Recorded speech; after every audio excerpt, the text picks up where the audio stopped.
Good morning. তো আজকে 25শে December. তো সবাইকে সবার আগে জানাই হ্যাপি খ্রিসমাস ডে। সবাই বড়দিনে খুব আনন্দ করো, সারাদিন তোমাদের ভালো কাটুক। তো আমিও এখন এক জায়গায় ঘুরতে এসেছি। তো দেখো, তোমাদেরকে সবটা ঘুরে দেখাচ্ছি। তো তোমরা ঘুরতে থাকো, সঙ্গে থাকো, আমার পাশে থেকো। সবাই আজকে পিকনিক করো, বেড়াতে যাও, ঘুরতে যাও। তো আজকে 25শে ডিসেম্বর, 1 জানুয়ারি, এগুলো তো একটা স্পেশাল দিন, হলিডে। তো আজকে আমি পিকনিক করিনি, কিন্তু একজন মহাপুরুষের সঙ্গে দেখা করতে এসেছি। তো তোমরা সঙ্গে থাকো, দেখতে থাকো, আমার পাশে থেকো, আর আমাকে এইভাবেই সাপোর্ট করো। ওম নমো নারায়ণ, জয় গুরু। অবশেষে আমরা এসে পৌঁছে গেলাম সেই জায়গায় যেখানে থাকেন এক অসীম অনন্ত এক মহাপুরুষ। হ্যাঁ, এইটাই হচ্ছে তার মেন গেট ঢোকার। এই গেটে লেখা রয়েছে স্বামী দেবানন্দ আশ্রম, কৃষ্ণপুর, নাদরা, পূর্ব বর্ধমান।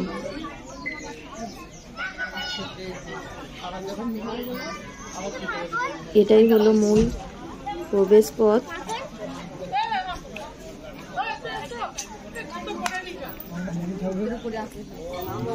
আমরা একটু সকাল সকালই চলে এসেছি, তো তখন খুব একটা লোকজন আসেনি, তবুও দেখো অনেক লোকজন চলে এসেছে।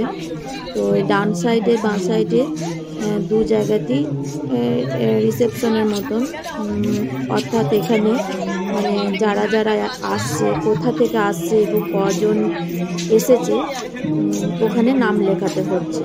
তো সেরকম খাবার দাবার হয়তো অ্যারেঞ্জ হবে বা কাউন্ট হবে কতজন এসেছে। তো এবার এখানে সবাই নাম লেখাচ্ছে। নাম লেখানো হয়ে গেল। দেখো মেন গেটে ঢুকি, এটা লেখা রয়েছে স্বাগতম, ওম নমো নারায়ণ। তো এবার আমরা ভিতরে ঢুকি। অনেক বড় জায়গা নিয়ে, অনেক বড়।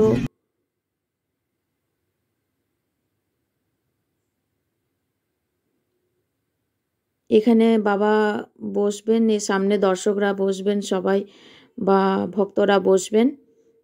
ওই জন্য যারা বসতে পারবেন না নিচে, তাদের জন্য চেয়ার দ্বীপ ব্যবস্থা করে দিয়েছে, আর নিচে যে তিরপল পাতা রয়েছে তাতে বসার জন্য। বাঁদিকে এটা একটা অ্যাকোরিয়াম রয়েছে। দেখো কত রকমের ফিশ আছে, কত রকমের মাছ আছে। তো আমার ছেলে তো দেখে খুব খুশি, মানে যতবারই যাবে মা অ্যাকোরিয়ামটা খুব ভালো, আমাদের একটা এরকম কেনো বলতেই থাকে। তো দেখতে পাচ্ছ মাছগুলো রয়েছে, কত সুন্দর সুন্দর কালারিং মাছ। তো তারপরে এই ঘরটাতে বাবার বই টই, ফটো সমস্ত কিছু পাওয়া যায়, কিনতে পাওয়া যায়।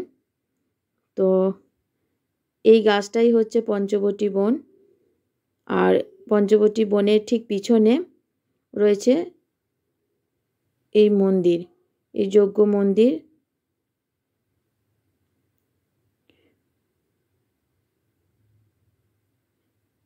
এই দেখতে পাচ্ছ তোমরা মন্দিরটা উঁচুতে। তো এই মন্দিরের নিচে আর একটা রুম আছে, এখানে ধ্যান কক্ষ। তো যারা গুরুদেবের মানে দীক্ষা নিয়েছেন, বীজ মন্ত্র জপ করবেন, এসে এখানে তারা এই মন্দিরের ঠিক পিছন দিক দিয়ে দরজা আছে, আন্ডারগ্রাউন্ডে যে ঘরটা আছে ওখানে গিয়ে গুরুদেবের ধ্যান করতে পারবে। তো এই মন্দিরে চলো যাক। এই মন্দিরে উঠেই দেখতে পাবে একটা অগ্নিকুণ্ড রয়েছে, ওখানে প্রত্যেক দিন হোম হয়, কাঠ দিয়ে ফুল ফল দিয়ে হোম হয়। বাবা নিজেও এই যজ্ঞ করেন। এই যে দেখতে পাচ্ছ বাবার ফটোটা ওখানে দেওয়া আছে। বাবা বলতে এখানে গুরুদেব। যে মন্দিরের উপরটা, আর যজ্ঞ যেটা যজ্ঞ হয় এখানে কাঠের জায়গাটা দেখো দেখা যাচ্ছে। তো দুটো তিনটে কাঠও তখন জ্বলছিল, হালকা একটু আগুন ছিল যখন গেলাম। এটা খুব সকাল সকাল হয় যজ্ঞটা, তো আমরা গিয়ে দেখতে পাইনি। তো আমরা গিয়ে পৌঁছাতে প্রায় 9:30 10টা হয়তো হয়ে গিয়েছিল, তো ওই জন্য যজ্ঞটা দেখতে পাইনি।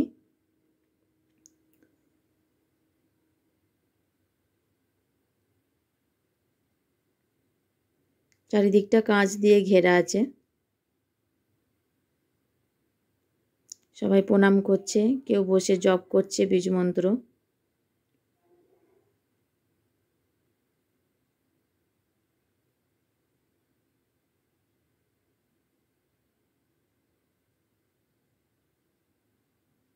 এই মন্দির থেকে বাঁ দিকে যে বিল্ডিংটা দেখতে পাচ্ছ, মানে মন্দির পিছন করে ঘুরে দাঁড়ালে যেই বিল্ডিংটা, এই বিল্ডিংটা বাবা থাকেন। এই ভক্তরা তোমার আমার মতন সবাই ভক্তরা এখানে বাবাকে ডোনেট করেন, তো ভক্তরাই বানিয়ে দিয়েছে বাবা থাকার ঘর। আগে যখন প্রথম এই নাদের আশ্রমে আমি ছোটোবেলায় আসতাম, তো তখন এই একটাও মানে ইটের বিল্ডিং ছিল না, সব কুড়ে কুড়ে ঘর ছিল, খড়ের ছাউনি ছিল। আর এই পঞ্চবটী বনটা যেটা দেখতে পাচ্ছ ঠিক মন্দিরের সোজাসুজি, এখানেই বাবা বসেন, এখানেই বসে বাবা প্রণাম নেবেন দেখলাম। তো সবাই দেখতে পাচ্ছ লোকজন বসে আছে। আর এটা হলো স্বামী জ্ঞানানন্দ মহারাজ আর স্বামী কপিলানন্দ মহারাজের মূর্তি। বাবার ঠিক বিল্ডিংয়ের সামনেই এই মূর্তি দুটোই স্থাপনা আছে।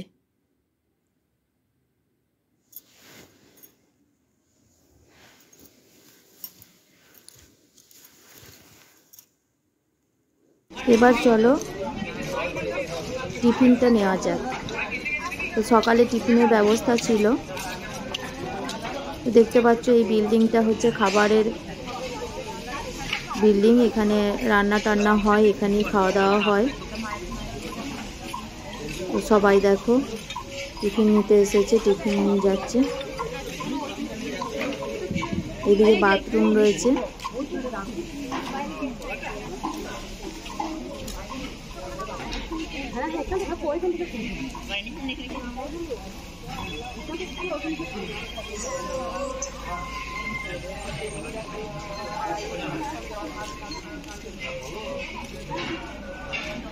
সবাই একে একে যাচ্ছে, টিফিন নিয়ে নিচ্ছে। আমরাও তখন টিফিন নিয়ে নিলাম।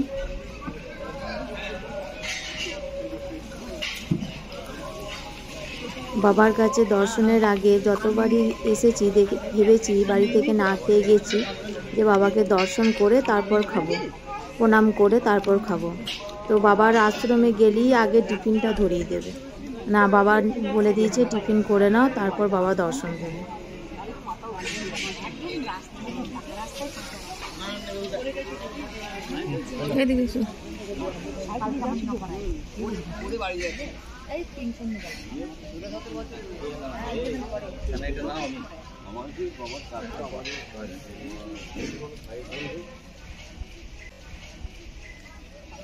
তো যো খাচ্ছ আর নেবে কি নেবে?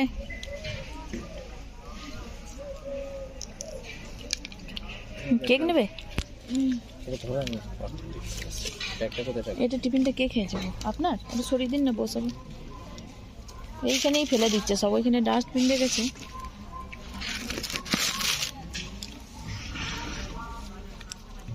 এইখানে রাখলাম তো, পিছনে একটু এগিয়ে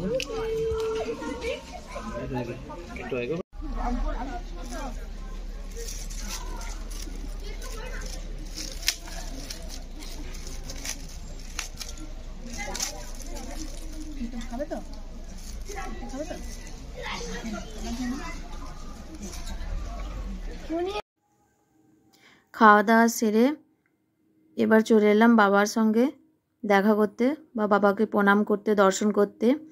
এই যে মাটির এই কুড়ে ঘরটা, খড়ের ছাউনি, এই ঘরটাতে বাবা বসেন। তো যখন এর আগে অন্য টাইমে আমরা এসেছিলাম, তো তখন দেখেছিলাম এই ঘরটাতে বাবা বসেছিলেন, এখানেই বাবা প্রণাম নিয়েছিলেন। তো আমরা সবাই লাইন দিয়ে গিয়ে এখানে প্রণাম করেছিলাম। এই মাটির ঘরটা আগে সব এইরকমই ঘর ছিল, মাটির ঘর ছিল। এখন তো চারদিকে সব বিল্ডিং হয়ে গেছে। এই যে ঘরটা চেয়ার রয়েছে দেখো, দেখতে পাবে তোমরা। এই চেয়ারটাতে বাবা ওইখানে বসেন, এই ঘরটায় লেখা আছে গুরুকুঠি। যে বাবার বিল্ডিং এর ঠিক পাশেই।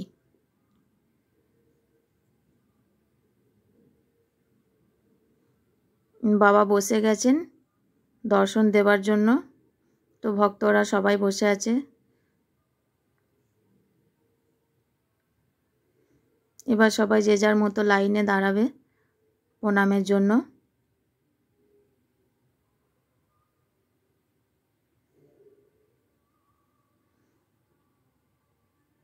দেখো সবাই আস্তে আস্তে উঠে যাচ্ছে, লাইনে দাঁড়াচ্ছে, বাবাকে প্রণাম করছে। আমরাও এবার লাইনে দাঁড়িয়ে প্রণাম করে নেব।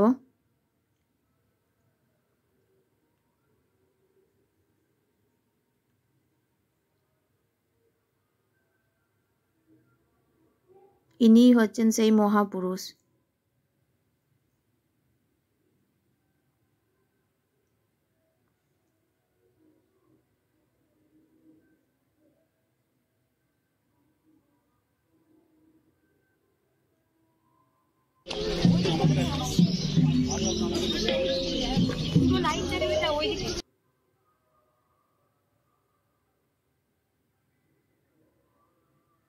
এই যে এখানে আমার ভাই, ভাইয়ের বউ, ভাইজি, আমার মা সবাই প্রণাম করছে।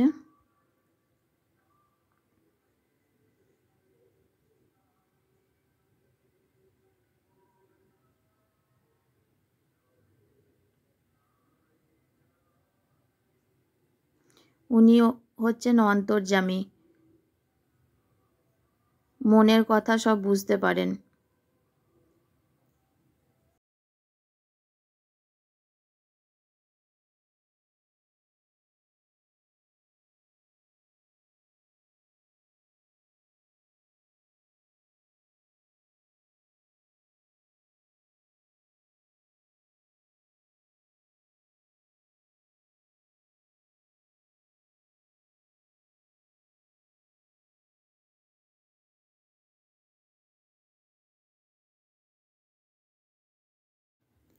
আমার বাপের বাড়িতে গোপাল আছে, তো গোপালকে সঙ্গে করে নিয়ে গিয়েছিল আমার মা। তো যদিও বাপের বাড়িতে কথাটা বলাটা ঠিক না, গোপাল সবার ঘরেই আছে, তোমার আমার সবার ঘরেই গোপাল আছে। তো গোপালকে গোপাল মূর্তি নিয়ে মানে মা পুজো করে, ভাইজি পুজো করে, ভাইজি বলে আমার গোপাল ভাই। তো গোপালকে নিয়ে গিয়েছিল সঙ্গে করে গুরুদেবকে দর্শন করাতে। তো দেখতে পাচ্ছ গোপালের কত মা হয়ে গেছে ওখানে গিয়ে। তো গোপালকে সবাই কোলে নিচ্ছে, আদর করছে, হ্যাঁ, গোপালের হাতে পয়সা দিচ্ছে, প্রণাম করছে গোপালকে। গোপালে মায়ের অভাব হয়নি ওখানে গিয়ে, গোপালকে আমার মাকে কোলে নিতে হয়নি বা আমাদের কাউকে, মানে গোপাল সবার কোলে কোলে চেপেছে, সবাই কোলে নিয়েছে গোপালকে। আর যেই দেখছে ছুটে এসে একবার দেবে গো, কোলে নেবো গোপালকে, একবার দেবে গো, তো হ্যাঁ হ্যাঁ নাও, মা বলছে নাও। তো গোপালকে সবাই নিয়েছে, আদর করেছে। তো 1 জানুয়ারিতে মানে 1 জানুয়ারিতে প্রত্যেক বছরই গুরুদেবের এই নাদরা আশ্রমে খুব বড় অনুষ্ঠান হয়, মেলা হয়, প্রচুর লোকজন হয়। প্রচুর বলতে 1000 2000 নয়, লাখ লাখ লোক হয়, লক্ষ লক্ষ লোক। আর খুব ভিড় হয়। খাবার দাবার ওখানে সকালে টিফিন, দুপুরে খাবার, রাতে যারা থাকবে তাদের জন্য মানে বিল্ডিং আছে, ঘর আছে, থাকার জন্য ব্যবস্থা আছে, সমস্ত কিছু বাবা এখন করে দিয়েছে। তো এইখানেতে দেখতে পাচ্ছেন যে বাবা নিজেই মানে ঘুরে বেরিয়ে এখানে ওখানে, এটা এখানে হবে, ওটা ওখানে হবে, হ্যাঁ, কারণ 25 ডিসেম্বরের দিন আমরা গেছি, আর তো কদিন পরই 1 জানুয়ারি অনুষ্ঠান। তো বাবা নিজেই ঘুরে ঘুরে সব তত্ত্বাবধান করছে, যেখানে এটা করবি ওখানে ওটা করবি। আর এইটা যেটা দেখছো এটা স্কুল, মাধ্যমিক পর্যন্ত আছে। এখানে স্কুলে সব ছেলেমেয়েরা পড়ে, অনেক গরিব দুঃখী ছেলেরা পড়ে, অনাথ ছেলেরা পড়ে, অনেক বৃদ্ধ লোকেরা এই আশ্রমে থাকে। বাবার অনেক চ্যারিটেবলও আছে, হ্যাঁ। তারপর চিকিৎসা ব্যবস্থা, এখানে অনেক ক্যাম্প হয় ফ্রি। আমরাও যেদিন গিয়েছিলাম এই 25 ডিসেম্বরে, তো সেদিন কি থ্যালাসেমিয়া রোগীদের জন্য বাবা রক্তদান শিবিরের ব্যবস্থা করেছিল। তো অনেক ভক্তরা যারা সবাই গিয়েছিল তারা ওখানে ব্লাড ডোনেট করছিল। তো তোমাদের দাদাভাই খেয়ে টেয়ে মানে আমরা গেছি, জানতাম না যে না খেয়ে ব্লাড দিতে হয়, বলছে খাওয়া হয়ে গেলে খাবার 2 ঘন্টা পর নলে ব্লাড দিতে পারবে না। তাই তোমার দাদাভাইয়ের আর ব্লাড দেওয়াটা হলো না। তো এই দেখো স্কুলের সামনেই পার্ক, বাচ্চাদের খেলার জন্য পার্কও আছে, ছোটোখাটো একটা পার্ক আছে, দেখতে পাচ্ছ বাচ্চারা দুলছে। হ্যাঁ, এখন স্কুলে ছুটি, 25 ডিসেম্বর থেকে একদম 1 জনের অনুষ্ঠান পর্যন্ত, আর চারদিকে মেলা হবে বলে সব প্যান্ডেল করেছে। তারপরে সবাই লাইনে দাঁড়িয়ে পড়েছে ভাতের খাবারের জন্য, অন্ন সেবা করার জন্য সবাই লাইনে দাঁড়িয়ে পড়েছে। 2টো লাইনে ভাগ হয়ে গেছে দেখতে পাচ্ছ। তো একটা লাইন হচ্ছে তোমার চেয়ার টেবিলে বসে খাওয়ার লাইন, যারা নিচেই বসে খেতে পারবে না, আর একটা লাইন হচ্ছে যারা নিচেই বসে খেতে পারবে। তো তাদের জন্য একটা লাইন, 2টো লাইন ছিল, যে যেখানে পারছিল লাইনে দাঁড়াচ্ছিল। তো আমি নিচেই বসে খেতে পারবো বলে আমি চেয়ার টেবিলে লাইনে দাঁড়াইনি, তো দেখলাম তো নিচেই বসে খাবো। দেখো তোমাদের দাদাভাই দাঁড়িয়ে পড়েছে, ওপরে দোতলায় খাবার দিচ্ছিল। ওপরে দোতলায় গিয়ে সেবা করলাম, ভাত দিয়েছিল।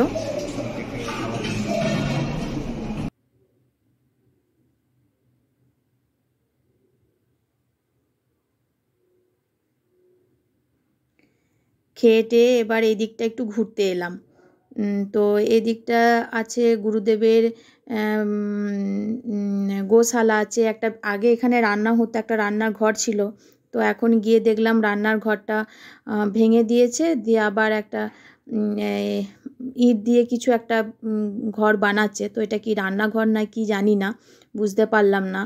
তো দেখো বাঁদিকে এটা তখন এইখানে তখন আগে খাওয়ানো হতো, এখানে রান্না হতো, এখানে আমরা খেয়েছি। তো এখন আবার এখানে এই যে নতুন ঘর হচ্ছে, এটা কি রন্ধনশালা নাকি কি আমি বুঝতে পারলাম না। আগে এইখানে গরু থাকতো, এই ঘরটাতে আগে গরু থাকতো। লেখা রয়েছে দেখো, শিক্ষার উদ্দেশ্য মনকে সুন্দর করা। আর এখানে একটা সাইনবোর্ডে লেখা রয়েছে, গুরু কোনো ম্যাজিশিয়ান নন।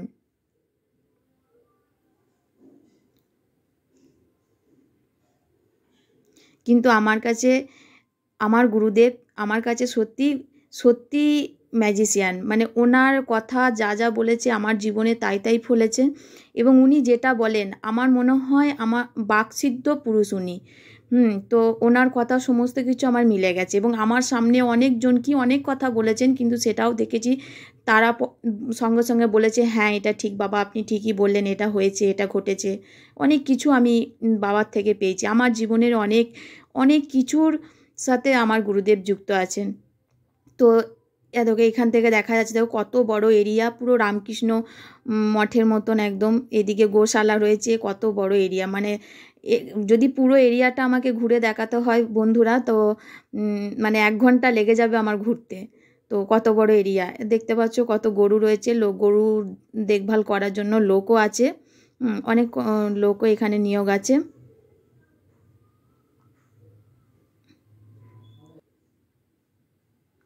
দেখো এখান থেকে দেখা যাচ্ছে কত দূর পর্যন্ত মানে এরিয়া, ওই দিকেও এতটা করে এরিয়া আছে, আর কত গাড়ি রয়েছে ওখানে, মানে কত আমরা আস্তে আস্তে অনেক গাড়ি চলে এসেছে, দুপুর হয়ে গেছে তো তখন অনেক লোকজন চলে এসেছে। তো দেখতে পাচ্ছ তোমাদের দাদাভাই কেমন গরুটাকে আদর করছে। গরুটার গলাটা চুলকে দিচ্ছে, আর গরুটা যেন কি আরাম করে দাঁড়িয়ে আছে, আবার গলাটা বাড়িয়ে দিচ্ছে, দেখো কেমন গরুটা আদর নিচ্ছে। তো বন্ধুরা সবাই তোমরা ভালো থেকো, আমায় সাপোর্ট করো, আমার পাশে থেকো। জয় গুরু, জয় স্বামী দেবানন্দ মহারাজের জয়, জয় স্বামী দেবানন্দ মহারাজের জয়, জয় স্বামী দেবানন্দ মহারাজের জয়। তোমাদেরকে আমার গুরুদেবকে দর্শন করিয়ে দিলাম। যদি ভিডিওটি ভালো লেগে থাকে তাহলে চ্যানেলটিকে সাবস্ক্রাইব করবে, আর লাইক কমেন্ট শেয়ার করে আমার পাশে থেকো। টাটা।